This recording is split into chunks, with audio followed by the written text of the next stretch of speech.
This is the complete story of Silo, the full record of everything that happens across the first 2 seasons, gathered together so you can follow the entire mystery from the very beginning before the 3rd season arrives.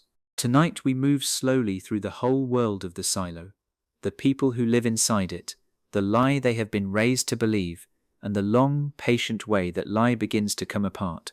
10,000 people live underground, inside a single concrete tower that runs 144 levels deep into the earth. They have been told their entire lives that the air outside is poison, that the world above is dead, and that the Silo is the only thing standing between them and extinction. Generations have been born, have worked, and have died down here without ever once setting foot on the surface, and most of them never question any of it, because questioning it is the most dangerous thing a person can do in this place. Life in the Silo is shaped by distance, by the simple fact that everything is stacked in a single vertical shaft. A great spiral staircase winds down through all 144 levels, and there is no elevator for ordinary people.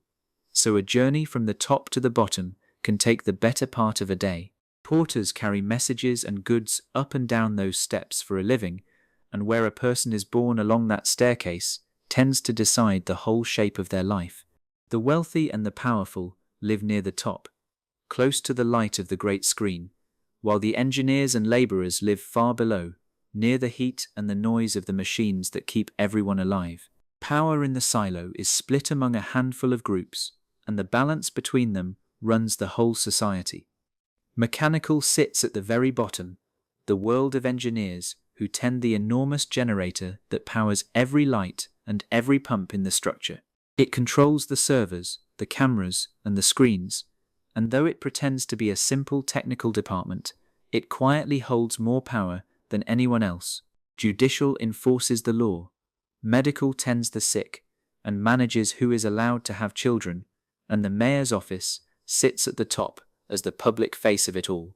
Beneath that ordinary arrangement, though, a deeper truth hides, that the real authority in the Silo does not belong to any of the people the residents can see. Every part of daily life is governed by a single rulebook the residents call the Pact.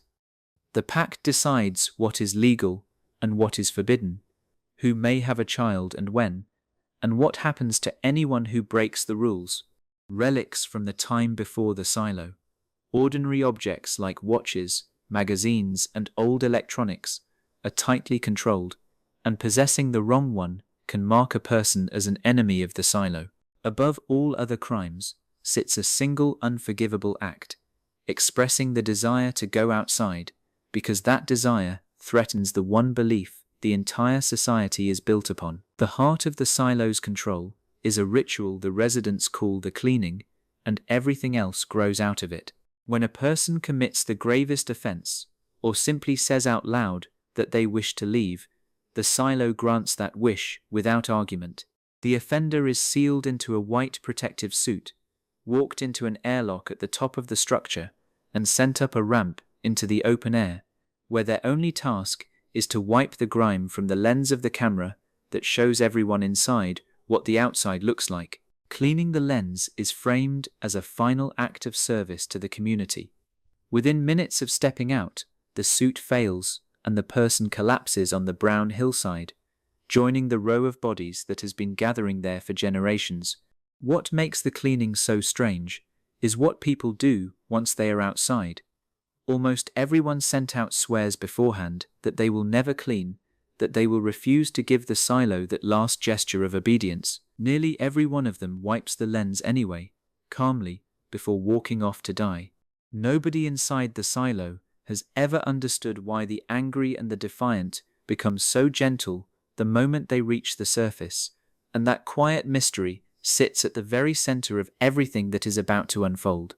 There is one more shadow hanging over the Silo, a piece of history almost no one is allowed to remember.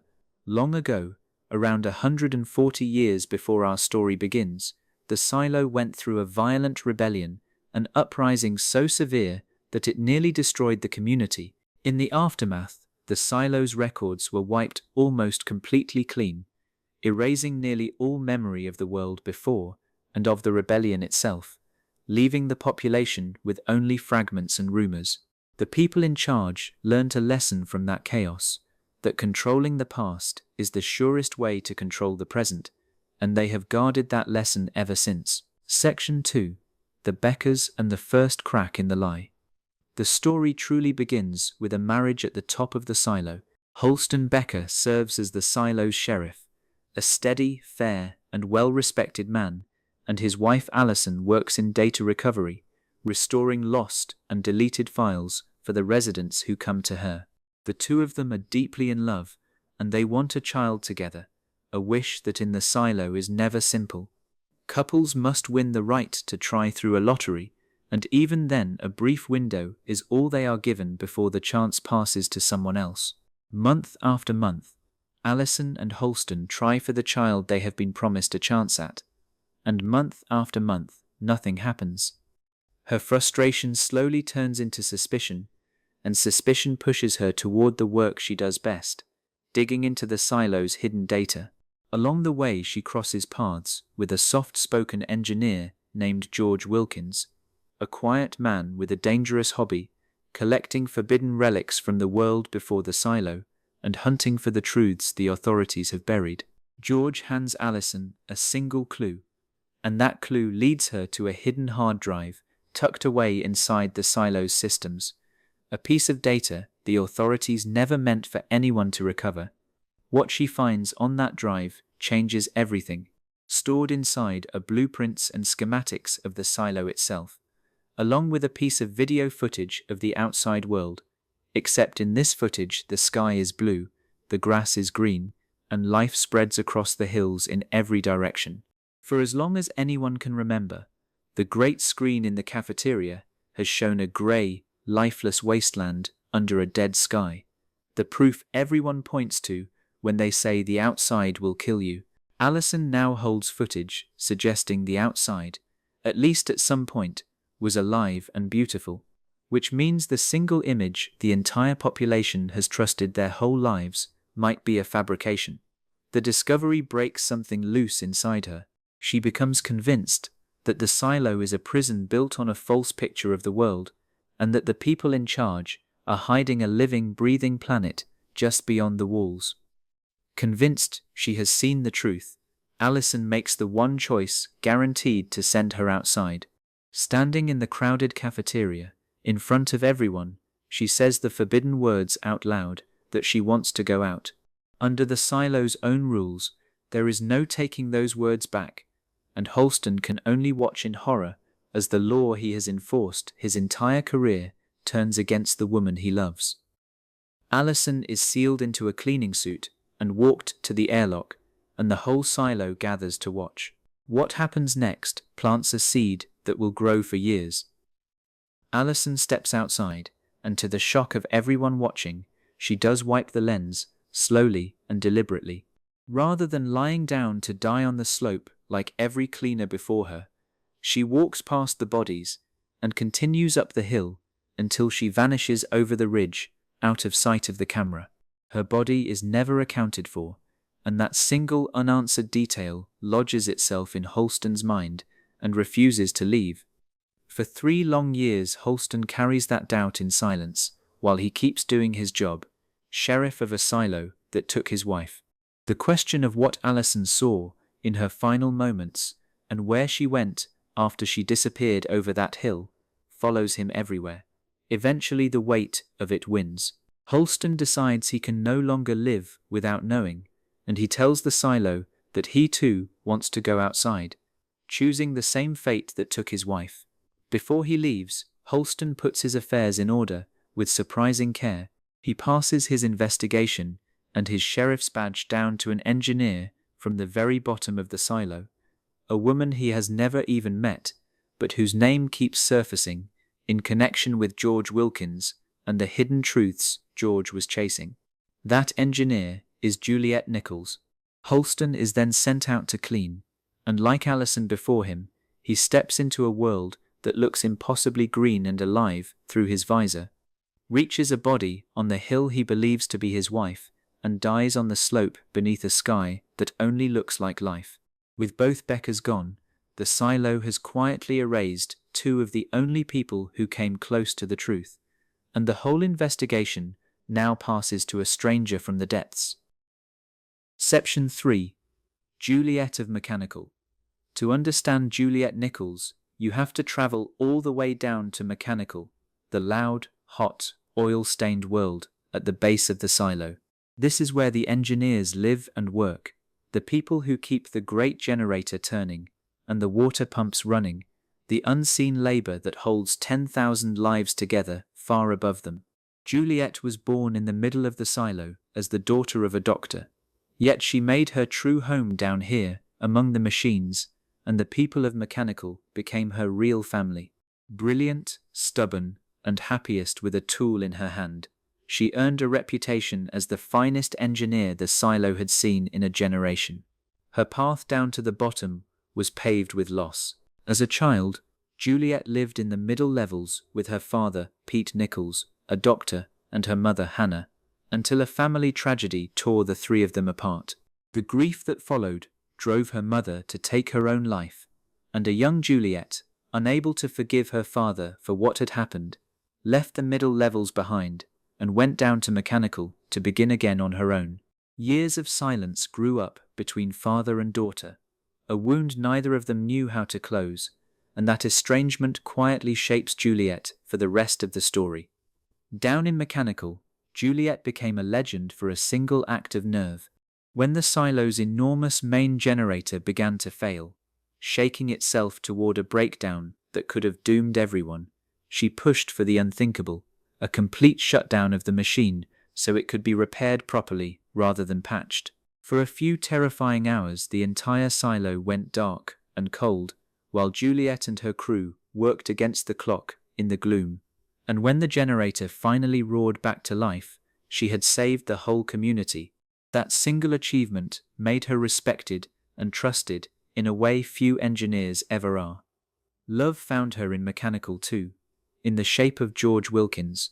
George drifted down from the upper levels and fell into Juliette's orbit, drawn to her sharp mind and her fearlessness, and the two grew close, sharing not only their lives, but George's dangerous fascination with relics and the secrets of the silo. He showed her forbidden objects and whispered ideas that bordered on treason, planting questions in her that refused to fade.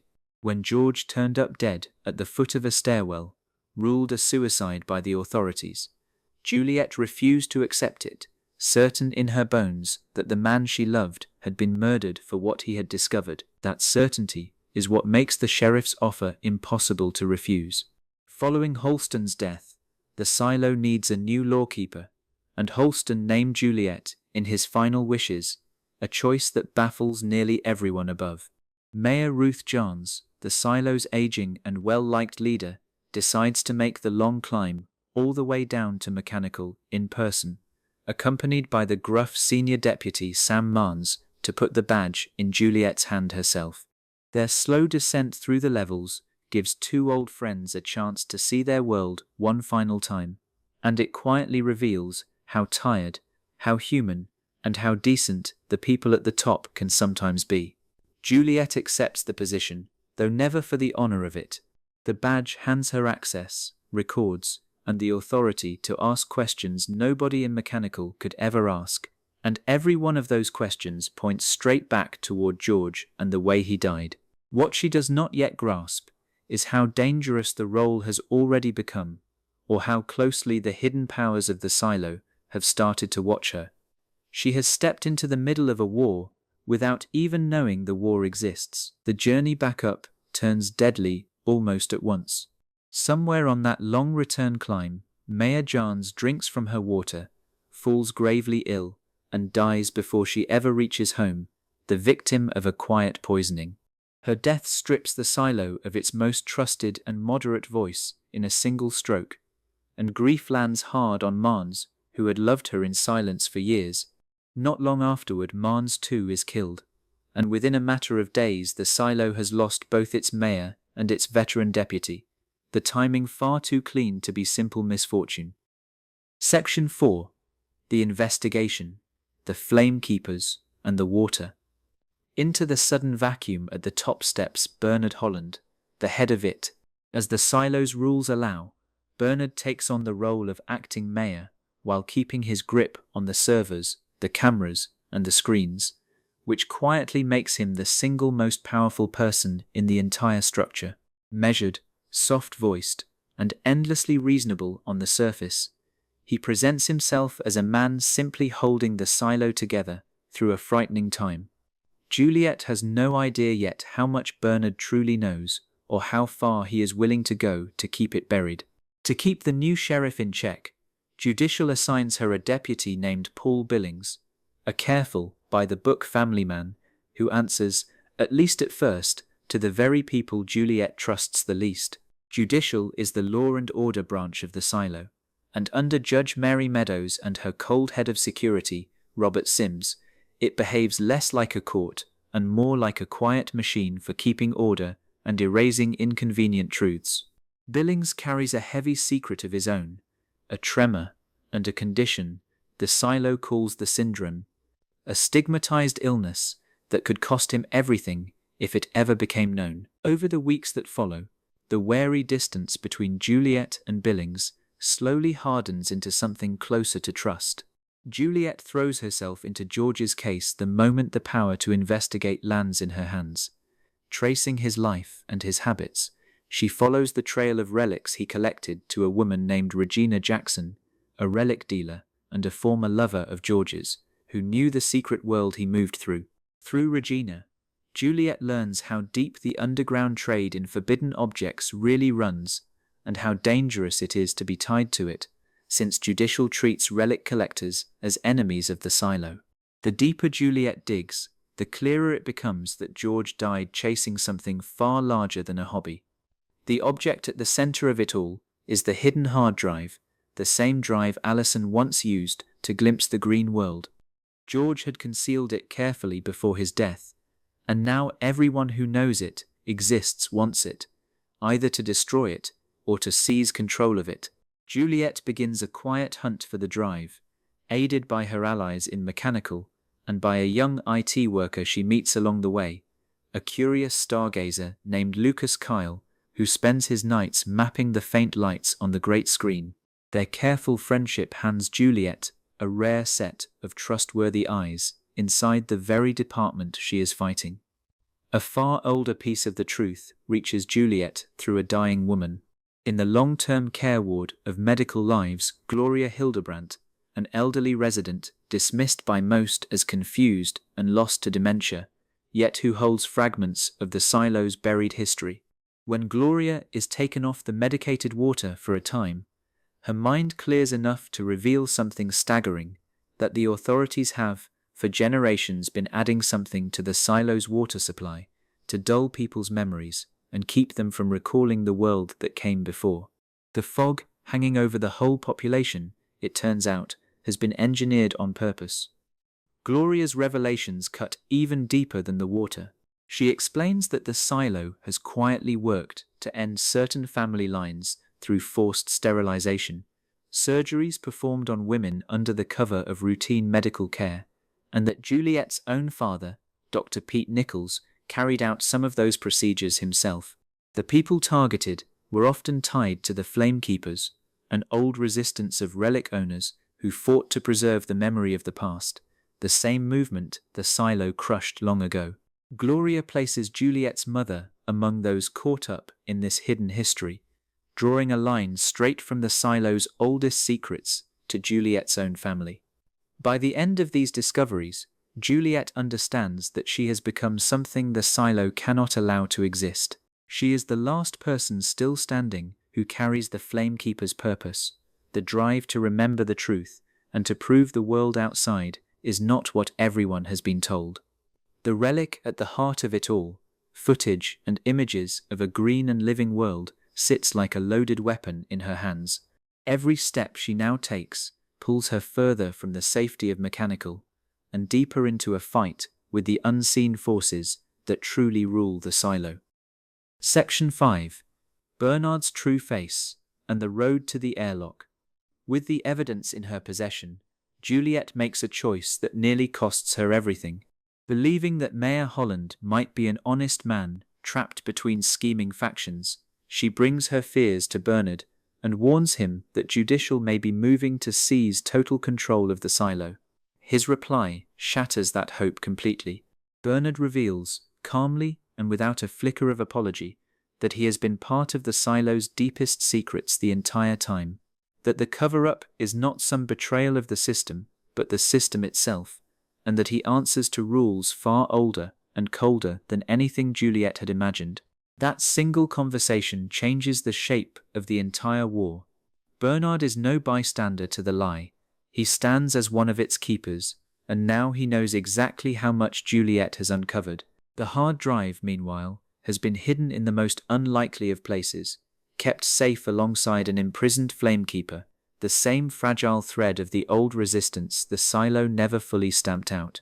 Holding that drive marks Juliette as the silo's most wanted person, and the authorities move against her with everything they have. Orders go out within hours, and Juliette is arrested and accused, her badge and her protection torn away in a single stroke. The charge carries only one outcome under the pact. Juliette is sentenced to be sent outside to clean, the same fate that claimed Allison, Holston, and countless others before her.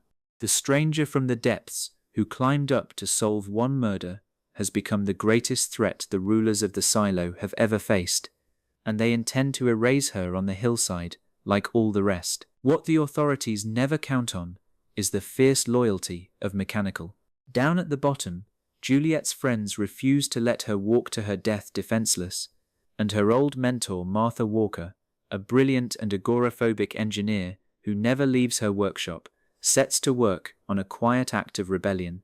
Walker and the others have pieced together a secret hidden in plain sight, that it deliberately supplies its cleaners with cheap, failing sealing tape, so that every suit breaks down within minutes of reaching the surface. By swapping that faulty tape for the strongest heat-resistant seals Mechanical can produce, they hand Juliette something no cleaner has ever carried, a suit that might genuinely hold. Lucas plays his own quiet part as the danger closes in. The friendship between Juliette and the young stargazer has deepened into something tender, two curious minds who both refuse to stop asking forbidden questions, and Lucas risks himself to help her, even as the walls press in around them. Their bond becomes one of the few sources of warmth in a story growing colder by the hour. Neither of them yet realizes how central Lucas will become to the secrets buried far beneath the silo. As the day of the cleaning approaches, the whole silo senses that something unusual is unfolding. Juliette has refused to confess, refused to break, and carried herself with a calm that unsettles the very people sending her to die. The authorities expect her to collapse on the slope, like everyone before her, another body added to the hillside, another silent lesson in obedience. Her own people, far below, have given her a real chance to do something no cleaner in history has ever managed. Section 6. The Season 1 Finale. The Cleaning and the Silos. The day of the cleaning arrives, and the entire silo holds its breath. Juliette is marched up to the airlock at the top of the structure, sealed into a white suit, and walked through the same ritual that has carried so many others to their deaths. Cameras carry the moment to every level, and 10,000 people watch as the sheriff who would not break is prepared for the outside. What none of the authorities realize is that the suit she wears has been quietly rebuilt by the people who love her. The airlock opens, and Juliette steps out into the world. Through her visor she sees exactly what Allison and Holston once saw, a gentle green hillside beneath a soft blue sky, grass swaying in the breeze, the whole landscape seemingly bursting with life. For a few steps the sheer beauty of it is overwhelming, and it would be so easy to believe the silo had been wrong all along. Reaching down toward the ground, toward the spot where the bodies of past cleaners should be resting, Juliette watches her gloved hand pass straight through what looks completely solid. In that instant, the trick finally exposes itself. The green world is not real. It is a digital image fed directly into the helmet's display, a soothing lie painted over whatever truly waits outside. Every cleaner who ever stepped out, Allison and Holston among them, died gazing at a paradise that never existed, comforted by a picture engineered to keep them calm and obedient in their final moments. The visor itself is part of the cleaning, a last mercy and a last deception rolled into one, and Juliette now understands that the lie reaches all the way into the suits of the dying. Faced with that knowledge, Juliette refuses to play her part. Rather than wiping the lens and lying down to die like every cleaner before her, she turns and keeps walking, climbing the slope and pushing on toward the crest of the hill. Inside the silo, the watching crowd cannot make sense of what fills the great screen. A cleaner who will not clean, a woman walking away instead of falling. Her defiance is something the silo has never once recorded in all its long history, and word of it races through the levels before she even reaches the top of the hill. As she crosses the ridge, the digital paradise finally runs out. Beyond the edge of the projection, the real world opens up in front of her, and it looks nothing like the image in the visor, a grey, poisoned, lifeless expanse stretching to the horizon under a dead sky, with the ruins of a great city crumbling far in the distance. The outside truly is deadly, exactly as the silo always claimed, yet that one truth has been wrapped inside a far larger lie. Juliette stands alone on the surface of a broken planet, the first person in living memory to see it with her own eyes and still keep walking. Then the view pulls back, and the full scale of the secret lands. Juliette's silo, the entire world she has ever known, turns out to be only one of many, a single buried tower among dozens of identical silos sunk into the same ruined ground, each one sealed, each one holding its own population that believes it stands completely alone. The story she thought she was living, one community and one lie, has suddenly grown far bigger and far stranger than anyone below could have guessed. Season 1 closes on that staggering image, with Juliette alive on the surface, the truth of the green world torn open, and a landscape dotted with hidden silos waiting to be explained. Section 7. Season 2. Silo 17. Solo and the Survivors.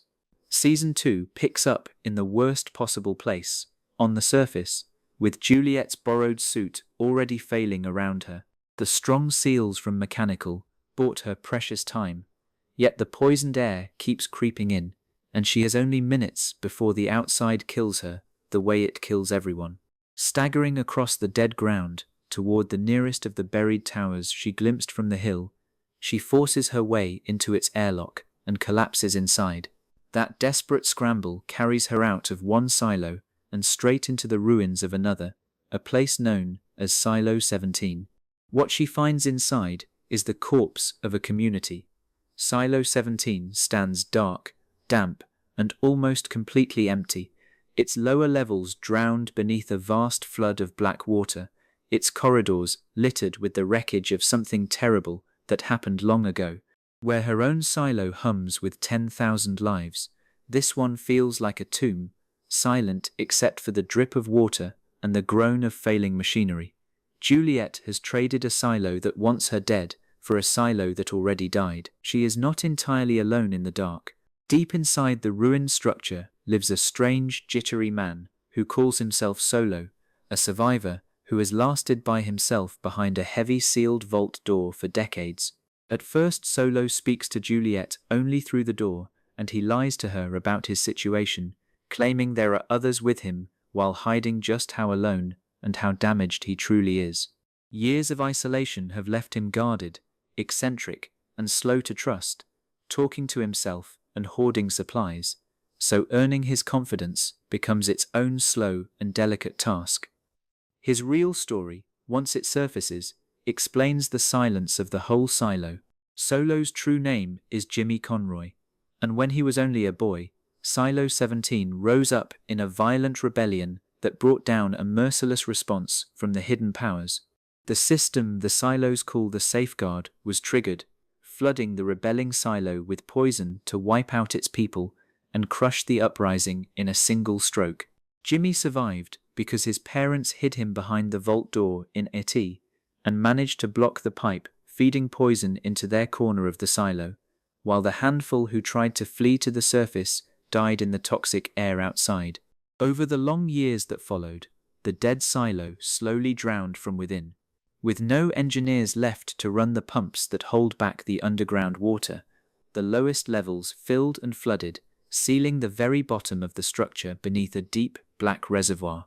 Whatever answers wait at the base of Silo 17, the same kind of hidden passages George once chased in his own silo now sit far below the surface of that cold water. Reaching them, Juliette realizes, will take far more than courage. Juliette also discovers that she and Solo are not the only ones left alive. Elsewhere in the silo survives a small band of young people, children when the catastrophe struck, and half wild now, led by a fierce teenager named Rickson, who has raised the others in a world with no adults and no rules. Armed, suspicious, and shaped by a lifetime of fear, these survivors view both Solo and Juliette as threats, and they carry old grievances against Solo from the desperate days when the silo fell apart. Their presence turns Silo 17 from a simple tomb into a fragile, broken little world, still clinging to life in the dark. Through all of it, Juliette holds on to a single goal, finding a way back to the people she left behind. She becomes convinced that if she can stop the flooding and reach the bottom of Silo 17, she can learn how the silos connect and trace a path home to Silo 18, where her friends still believe she walked off to die. That hope sets her on a collision course with the freezing water at the base of the silo, and with the strange, damaged man whose help she needs to survive it. The price of the truth is about to climb higher than it ever has before. Section 8. The Dive, the Legacy, and the Safeguard. To save Silo 17 from drowning completely, Juliette agrees to attempt something close to suicidal, a deep dive into the flooded heart of the silo. Solo rigs a crude breathing tube fed from above, ties a rope and a bell to her so she can be pulled back like a fish on a line, and weights her down with heavy boots so she can sink through the murky water. Her task is to descend many levels below the surface, in cold and near total darkness, to reach a submerged switch that will restart the pumps and push back the flood. The dive is brutal and disorienting, and a diver who rises too fast risks the bends, a sickness that can cripple or kill in moments. The dive nearly ends her. Juliette fights her way down through the drowned levels, reaches the mechanism, and manages to restart the pumps, yet on her way back up her lifeline is suddenly cut.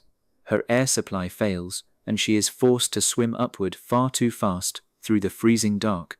She breaks the surface gasping for air, alive by the thinnest margin, only to find Solo gone and clear signs of a struggle, a hatchet that severed her rope and a trail of fresh blood. The young survivors of Silo 17 have made their move, and the fragile piece inside the dead silo has shattered. While Juliette battles the water, the deepest secret of the entire system finally comes into view back in Silo 18. Bernard has chosen Lucas Kyle as his shadow, the single successor trained to one day inherit the truth and run the silo in his place. And he begins leading the young man down into hidden levels almost nobody knows exist. There, behind locked doors, waits a chamber unlike anything Lucas has ever imagined, a preserved treasure house of the world that came before. The vault is called the Legacy, and it holds the memory of everything that was lost. Inside sit fine paintings, leather-bound books, recordings of music, models of the solar system, and photographs of a living world, the entire cultural inheritance of humanity, locked away from the very people it belongs to. Bernard reveals that the silo was built 352 years ago, a number that will matter enormously later, and explains that a shadow is meant to study the legacy in secret and slowly learn what truly happened to the world. It amounts to a library of the truth, hidden from everyone the truth describes. Among the relics and records, Lucas finds a puzzle that pulls him deeper still, a coded letter tied to a figure from the silo's earliest days. A founder named Salvador Quinn appears to be written as a book cipher, where each number points to a specific word on a specific page of a particular book. To read the message, Lucas would need the matching book, almost certainly a forbidden relic hidden somewhere in the silo. The young stargazer who once mapped lights on a screen has turned into a codebreaker chasing the Founder's oldest secrets. What Lucas ultimately uncovers shatters him. Deep in the hidden levels, he comes face to face with the full truth of the safeguard, the same mechanism that destroyed Silo 17, a built-in failsafe that can flood an entire silo with poison the instant rebellion grows beyond control. The purpose behind it is brutally simple: to erase a population that has lost its obedience and let the Founders start over with a clean and frightened beginning. Learning that the order of the silo has always rested on the threat of total extermination drains the hope right out of him, and Lucas steps back from his role, unwilling to become the next keeper of a secret this dark. For Bernard, all of this is simply the weight he has carried his entire life.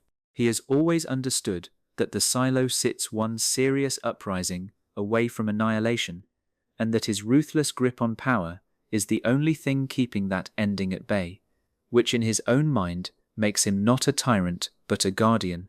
Robbed of his chosen heir, Bernard turns to his enforcer Robert Sims, naming the cold head of security as his new shadow and sending him to find answers in the legacy. Even there, the vault holds strange surprises, admitting Sims' wife Camille while turning Sims himself away, a quiet hint that the system follows rules even its own keepers do not fully control. Section 9. The Uprising and Pete Nichols' Sacrifice. Back home in Silo 18, the unrest Juliette left behind finally boils over into open revolt. The story of a cleaner who walked away over the hill instead of dying has reached every level, and the people of Mechanical and the lower floors decide they have lived under IT's lies for long enough. What begins as anger and rumor hardens into the largest rebellion the silo has seen in generations, and the fragile order Bernard gave his life to protect starts coming apart in his hands. A population that has stopped fearing the outside has become a population ready to stop obeying.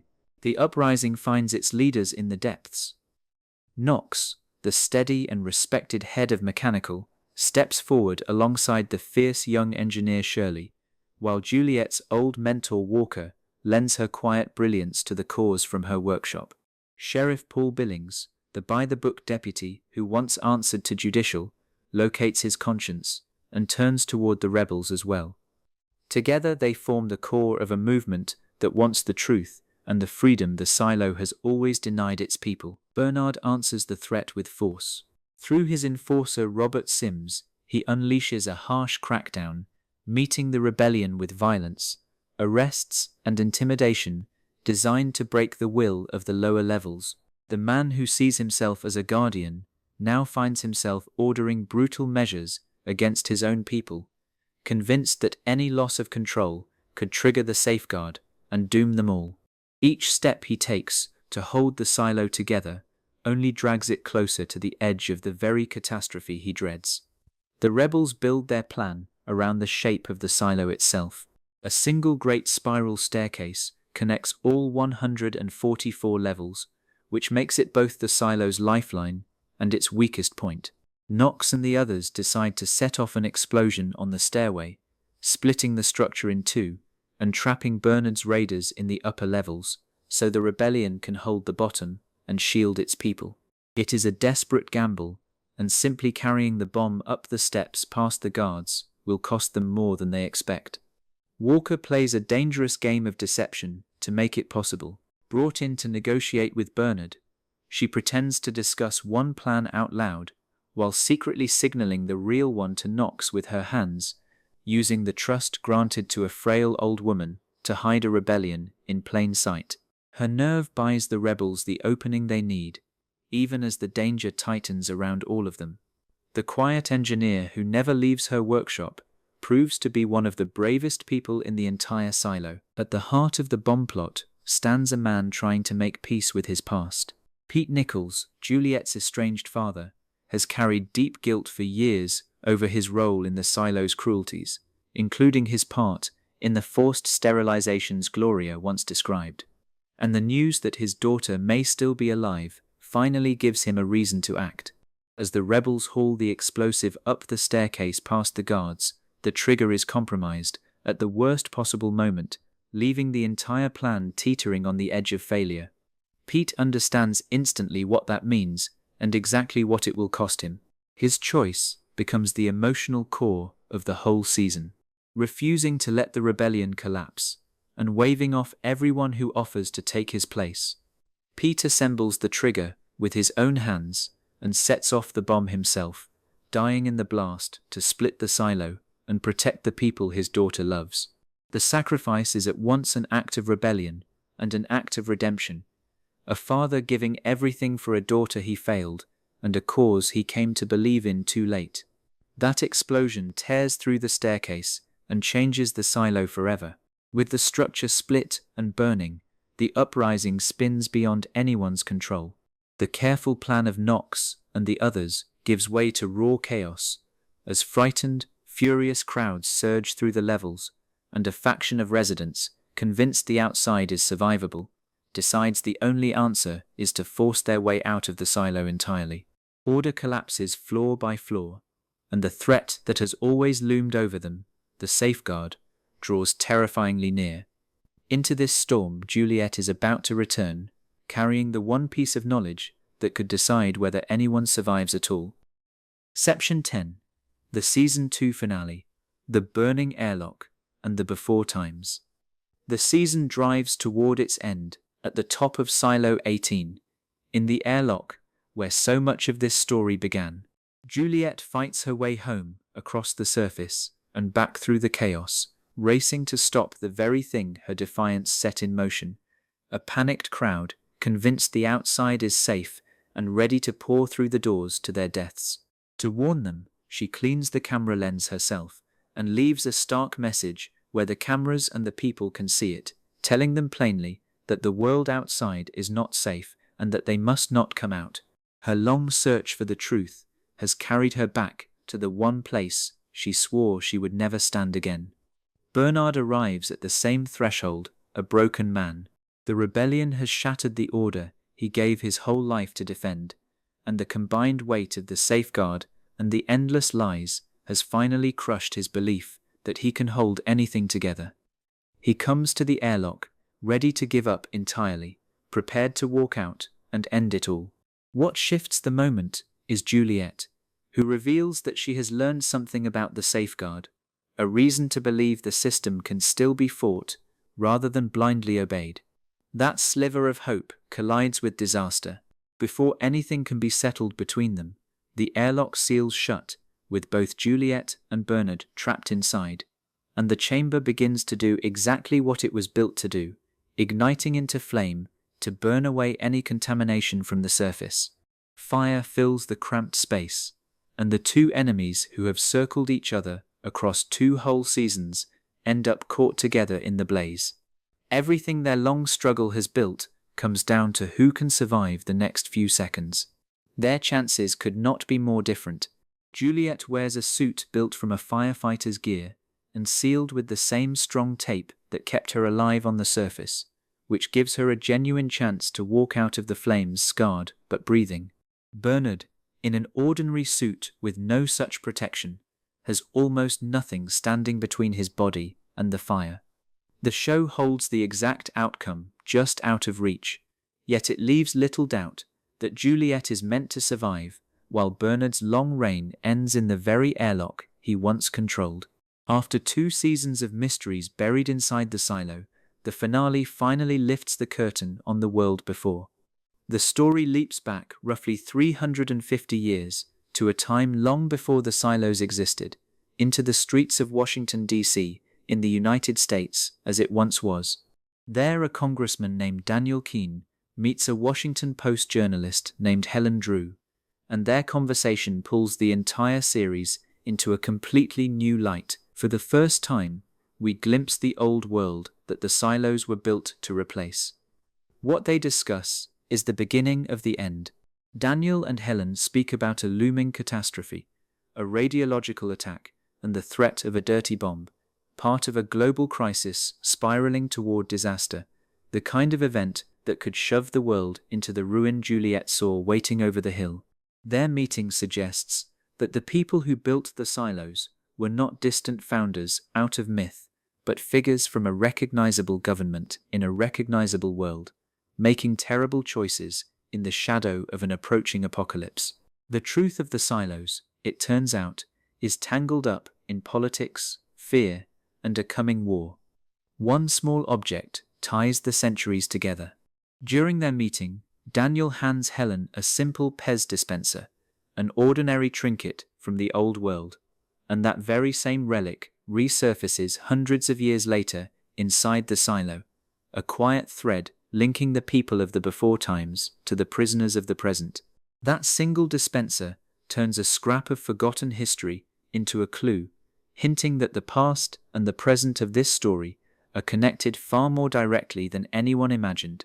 Season 2 ends on that haunting link, with the fate of Juliette and Bernard hanging in the fire, and the origins of the silos finally beginning to crack open. Section 11. The People of the Silo. Character Backstories. Now that the whole story sits in front of us, it helps to slow down and look closely at the people who carry it, because the lives behind these events are where the silo's heart truly lives. Each of these characters is shaped by the same lie, yet every one of them answers it in a completely different way. Juliette Nichols stands at the center of everything, an engineer who was never meant to lead and never wanted to. Shaped by the loss of her mother and years of distance from her father, she found her purpose in machines and in the loyal community of Mechanical, and she carries a simple, unbreakable refusal to accept comfortable lies. Her love for George set her on the path. Yet it is her own stubborn need to understand how things truly work, whether a generator or a whole civilization, that drives her forward.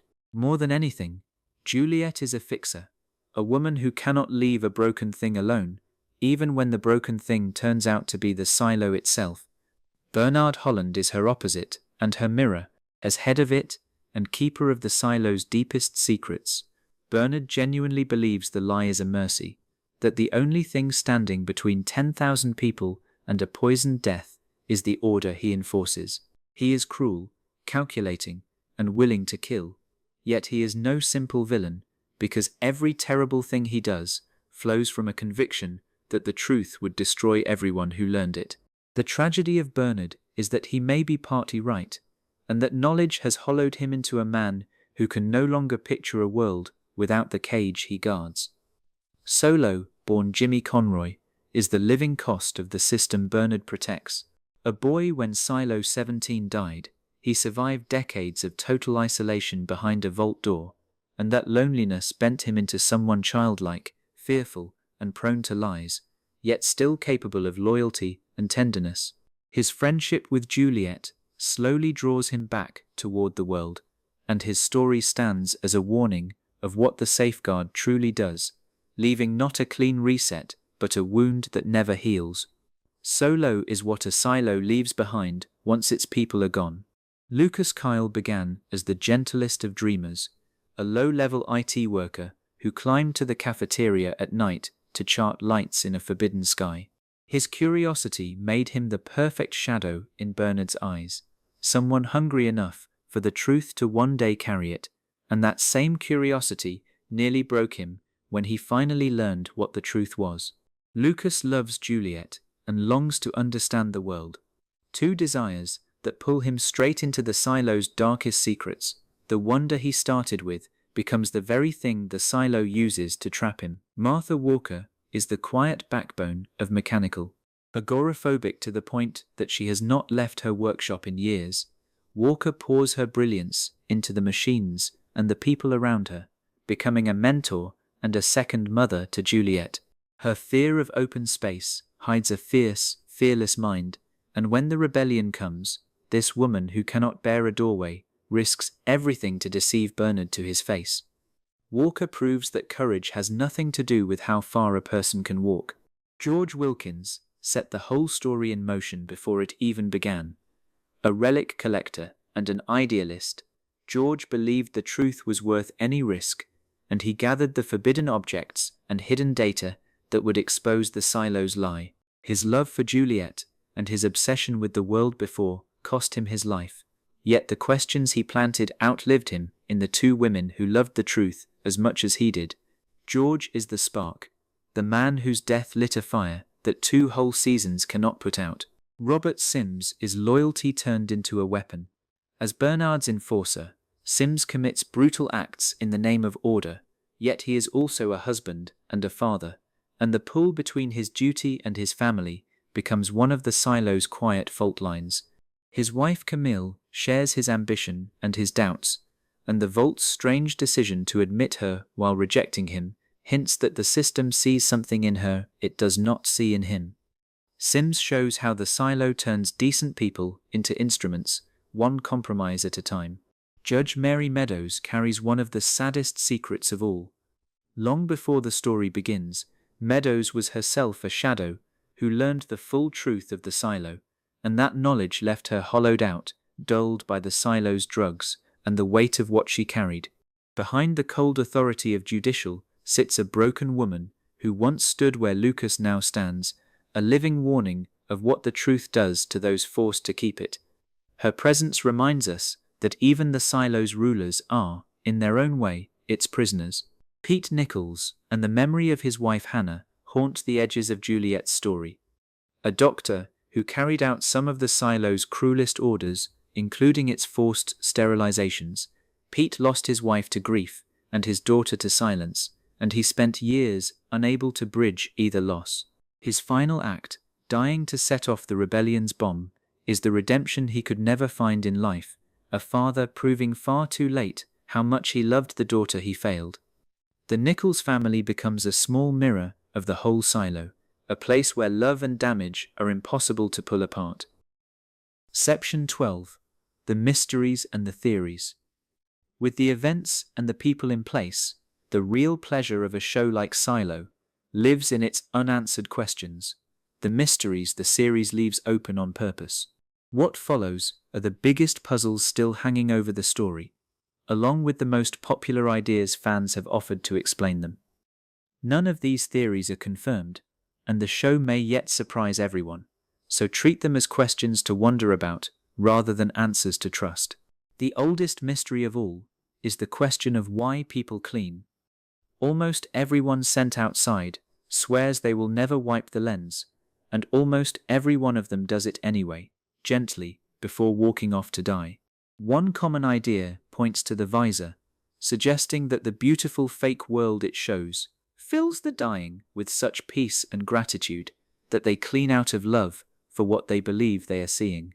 Another theory leans on the silo's water and air, wondering whether people are chemically primed to obey in their final moments. The show has hinted at the visor explanation without ever fully confirming it, and the true reason remains one of the story's deepest secrets. Closely tied to that is the question of the founders. Someone built 51 silos, wrote the pact, designed the safeguard, and decided that an entire civilization would live underground believing a lie, yet the series keeps their faces and their motives in shadow. Many viewers suspect the answer lies in the before-time storyline now unfolding, with figures like Congressman Daniel Keene at the center of whatever choice created this world.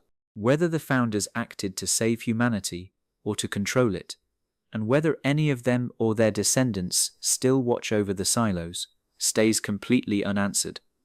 The nature of the algorithm raises questions all its own. An artificial intelligence that watches a population, measures their obedience, and can order the deaths of thousands is clearly far more than a simple computer, and the show is careful never to spell out exactly what it wants. Some fans believe the algorithm faithfully carries out the founders' original plan, a cold machine following old instructions. Others suspect it pursues goals of its own, and that the true power in this world may not be human at all. Lucas reached the edge of that mystery and recoiled, and what the algorithm ultimately is remains wide open. The purpose of the silos themselves may be the largest puzzle of all. 51 sealed towers, joined by tunnels, each kept ignorant of the others, suggests a design aimed at something beyond simple survival. A popular reading holds that the silos are a kind of long experiment, a test to see which community can endure, stay obedient, and perhaps one day be judged worthy of the surface. Whether there is a prize waiting at the end, a single silo meant to inherit a healed world, or whether the whole system is a trap with no exit, the series has not yet said. The Pez dispenser and the timeline tie the mysteries together in a way fans find irresistible. A small toy handed from Daniel to Helen in the old world somehow survives the centuries to reappear inside the silo, which means the link between the before times and the present is direct and personal, not merely historical. Some viewers believe Helen herself, or her descendants, became part of the silo's founding, carrying that object into the new world. The coded letter of Salvador Quinn, written as a book cipher, points in the same direction, toward founders who hid the truth in plain sight for someone clever enough to find it. The third season finally hangs on the mystery of Juliette herself. The official word is that she survives the fire, but returns with memory loss, which raises the question of how much of her hard-won truth she will still carry, and who she becomes when she cannot remember why she fought. Fans wonder whether her memory will return, whether Solo and the survivors of Silo 17 will find her again, and what the people of her shattered silo will do now that their cage has been broken open. These are the threads the new season inherits, and the answers are at last beginning to arrive. Section 13. Easter eggs and details most people miss. For the careful watcher, Silo is packed with small details that reward attention, quiet touches that mean far more once the larger truth is known. Many of them are easy to miss the first time through, and they change how the whole story reads on a second viewing. The cleaning makes far more sense once you understand the visor. On a first watch, the sight of condemned prisoners calmly wiping the lens before they die feels eerie and inexplicable, almost peaceful. Once the fake green world is revealed, every one of those earlier cleanings takes on a heartbreaking new meaning, because those people were dying while gazing at a paradise that was never really there. The show plants this mystery in its very first hour and refuses to pay it off until the finale. The sealing tape is one of the most important objects in the entire series, and it slips by almost unnoticed.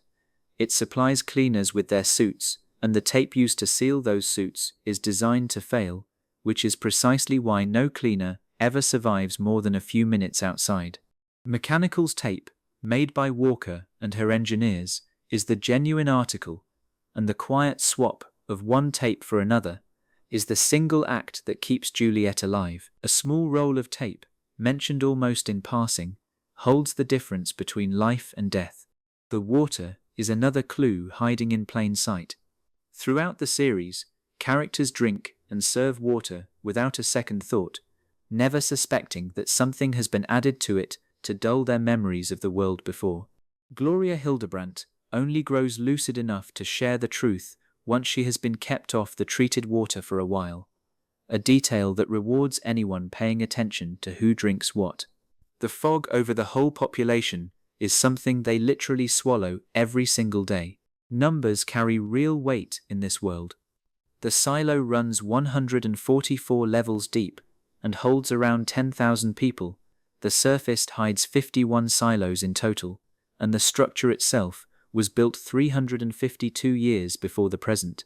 That last figure lines up exactly with the finale's leap into the past, 352 years back to Helen and Daniel in Washington, a quiet confirmation that the before-time scene shows the very era when the silos were founded. The negotiation scene in Season 2 hides a rebellion in plain sight. While Walker discusses one plan with Bernard out loud, she uses subtle hand signals to pass the real plan to Knox, so a careful viewer can watch a deception unfold in the same frame as the conversation meant to cover it. It is a clever piece of staging that rewards anyone watching the hands, rather than only listening to the words. The Pez dispenser is a perfect example of a background object that turns out to matter enormously. It appears as just another curious relic, the kind of forbidden trinket the silo controls, long before the finale reveals its true importance. When Daniel hands that same dispenser to Helen centuries earlier, an ordinary toy becomes a bridge across time, and a detail many viewers barely registered turns into one of the show's biggest clues. Silo 17 is a mirror of Silo 18 in a way that is easy to take for granted. The two silos share the same layout, the same staircase, the same departments in the same places, because every silo was raised from a single identical design.